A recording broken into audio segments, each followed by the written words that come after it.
Do you want to know how you can delete your search history on Telegram? If yes, then this video is for you.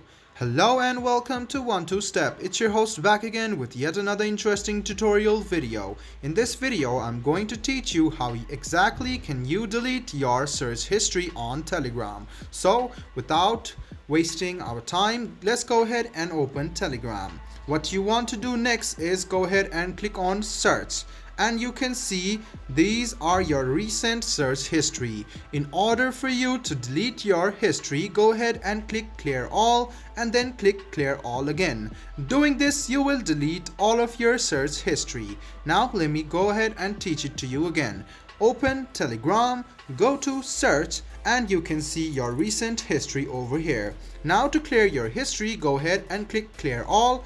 Click on clear all again, and there you go. This is how you delete your search history on Telegram. I hope this video was helpful for you. If you still have any kind of confusion, please do mention us on the comment section down below. Like the video, subscribe to the channel, and do hit the bell button for more. Hope to see you in the next video as well. Until then, goodbye, take care, and make sure you enjoy.